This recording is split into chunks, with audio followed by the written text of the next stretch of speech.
Well, Barrett, you reckon they're alive? Yeah. We've had 2 freezes. Did you know that? Huh.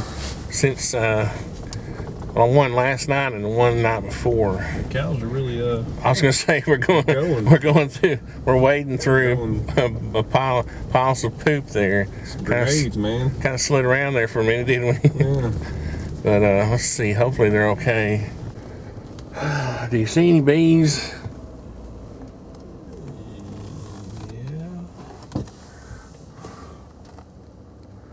It's alright, they're in there.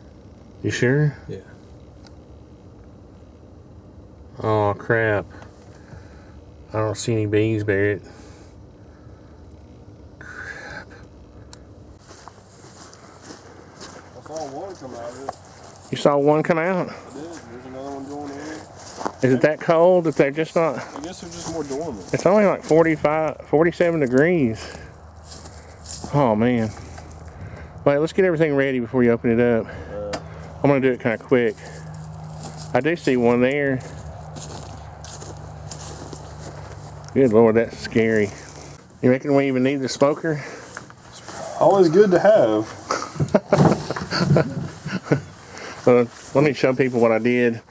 Since feeding is a little more important now, I'm concentrating on making. Where's the other 2 jars, Barrett?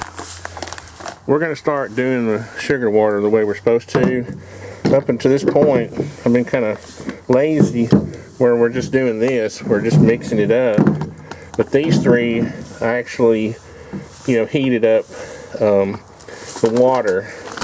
So these 3, I'm going to start doing it like this because what I read, Barrett, is that it takes them more energy to break down the sugar in this water than this. This is broken down a little better. So I don't know, that's what I've read. So maybe my beekeeping friends will, my dirt rooster, maybe he can tell me, or Derek Forrester, or some of the other guys I've been talking to online, and straighten us out on that.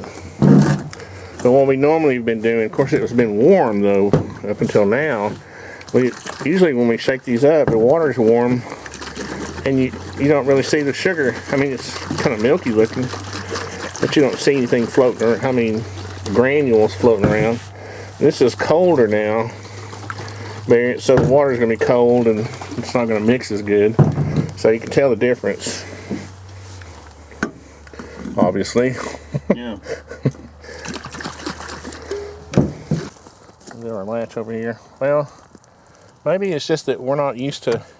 This is our first winter with bees, right? Yep. And of course, it's not actually that deep into winter yet.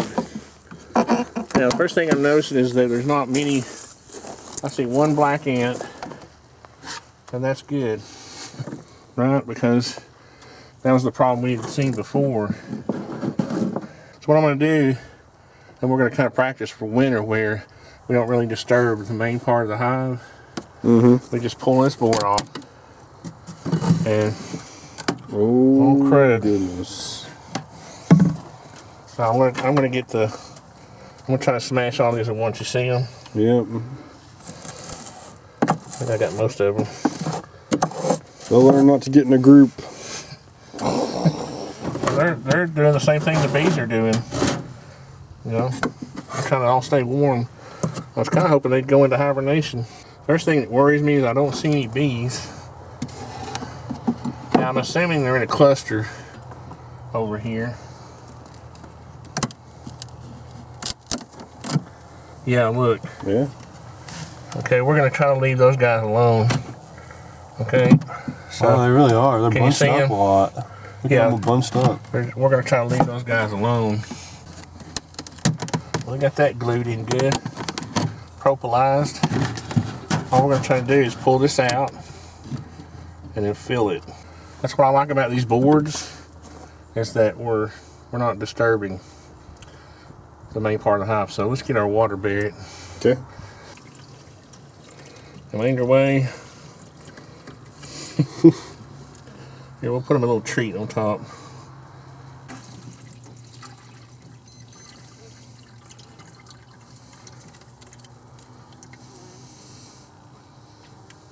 Now, here's the proper sugar water.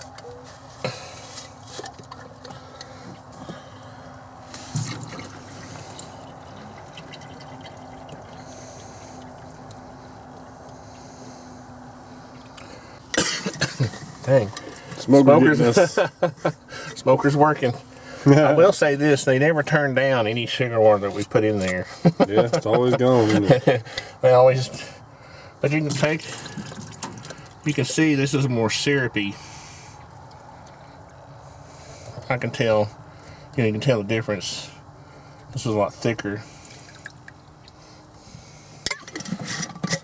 Holy cow. Took it all. Look, it's right up to right there. Oh, wow. You got excited. Yeah, the bees are waking up now, aren't they? Okay. It's like 11:30, right? Yeah. It's just not warm enough yet, I guess. Well, here they come.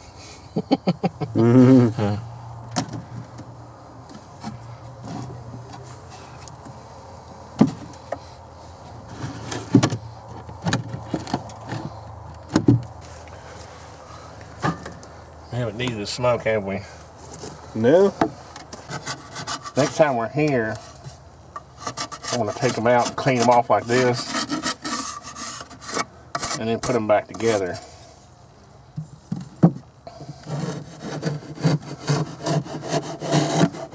Because we really need to seal those cracks up for winter.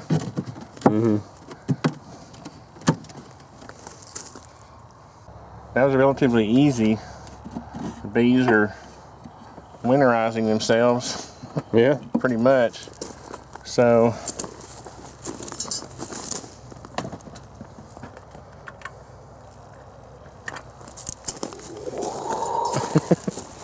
oh, well, y'all don't scare me like that again, alright? I guess from now on I'll know better than to get all excited. It's just that the last time I drove up and there were no bees coming out of the hole, they had absconded on us, right? Bad memories, yeah. Yeah, bad memories. I kept hope, Dad. Oh, yeah. I don't mind telling you that kind of freaked me out a little bit when we first drove up. I know. I was like, oh man. It's only 47 degrees. I guess that's cold enough to make them want to stay home. Again, we are new beekeepers. This is our first winter. We started, what, May? So it's you kind of go through I guess all those experiences, all the seasons, to understand the behavior of the bees. They were clumped up. I didn't want to take off the main board. I just didn't want to disturb all that, because the idea again for the winter feeding is just to fill the feeder, or whatever kind of feed we're going to put in there. Just do that and close it back up quick, because some days we come buried, it's going to be 32 degrees or whatever, and well, hopefully we'll wait till the part of the day when it's warm. Yeah. The other thing I want to do is put a windbreak around the base. I think if I'm objective and I try to scrutinize my design, that's the one thing. Regular beehives are close to the ground and the wind can't really whip underneath them. With the top bar hive, you got all that space underneath them where the wind can just whip around and suck the heat out of the hive. So what I'm going to do is take, and let me know in the comments what you think would be better. The two options I see are clear plastic all the way around, which would kind of create a greenhouse effect. The bad thing it would do is create an environment for other little pests to live in there, right? Can you see an anthill popping up right into the greenhouse? Yeah. The other thing is just to do three sides where it's a windbreak out of black plastic, and maybe that absorbs some heat, but also keeps the wind from whipping underneath. I'm kind of leaning towards the three sides black plastic. What would you think, Barry? Just guessing. I have no idea, Dad. So anyway, we're going to winterize. I know it's the middle of November already. It kind of snuck up on us. So the other thing I almost forgot about, the other original idea or the original design called for taking some 1-inch foam and laying it on top of the bottom board, so the insulation would go between the screen and the bottom board, and just push it up tight against there. That would insulate the bottom, and then maybe take some wood shavings and put it in a burlap bag and lay that on top of the top boards. That was the other part of the insulation plan. All of that would, like the top burlap bag and wood shavings, would allow moisture to come up through. Dad. Huh? Being a builder. I started to make some bags out of Tyvek. That would work, because that would allow the moisture to go, the water vapor to go through the Tyvek, but not water droplets. So I don't know. Just have to experiment a little bit. There's some master bull. I reckon I'm gonna get a hole in my truck if I get too close. I wouldn't test him. Howdy. Might have to put it in 4-wheel drive though to get through all this cow crap. I know. The cold must activate the valve or something.